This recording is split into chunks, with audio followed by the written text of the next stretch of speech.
Welcome back to my Project 13, everyone. I want to cover an area that I think is very important to all of us, especially when it comes to spending money on a device, and that is battery life.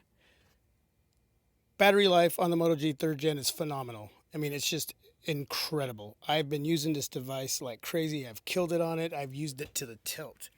Now, when we all look, for the most part, into buying a device, one of the main things we look at first, probably a high percentage of the time, is what is that device going to give me when it comes to battery life?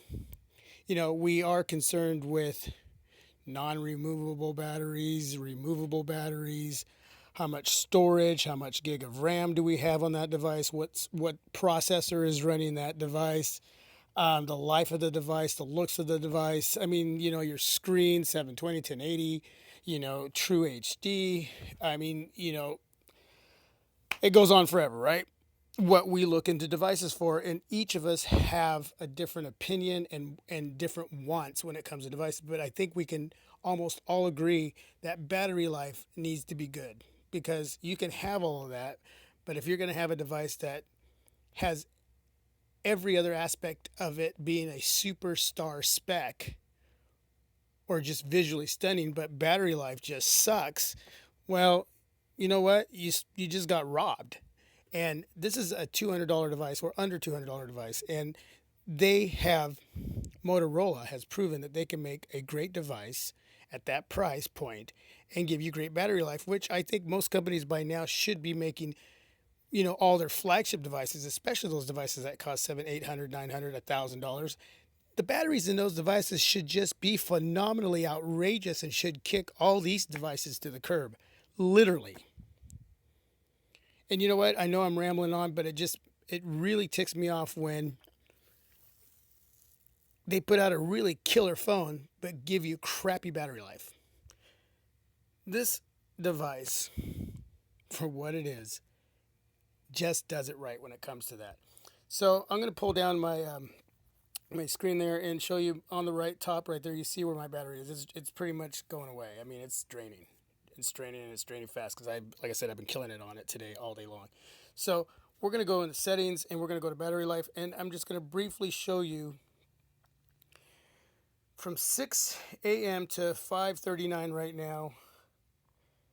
It's down to 27%, and it says approximately I have an hour and 34 minutes left.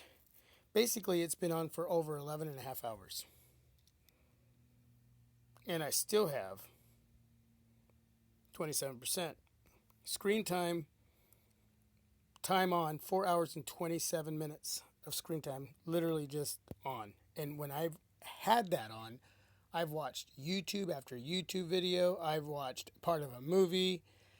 I was on one of the YouTube channels. One of the guys that I actually have a subscription to, Total Tech TK, was doing a live streaming show today, so I was checking that out literally for over a half hour. And like I said, just a lot of web browsing. It's my day off today, so I didn't do a whole heck of a lot, and so I spent a lot of time on my device. Family was sort of doing their own thing, so it gave me a lot of free time. If we go into cell standby time, we got 5 hours and 57 minutes of standby time. So I think that if we're spending our money on any device, whether it's $100 or $1,000, I'm sure battery life is very important to you. So for a device under $200, the Moto G 3rd Gen, great battery life. I think that you will personally agree with me on this, and kudos to Motorola on this device in one more area that they've succeeded in. Can't wait to get the Moto X in hand. I'm just really wanting to see how that puppy does with battery life. Anyway, my Project 13, thanks for hanging in there and listening to all of this. Till the next video, peace and God bless.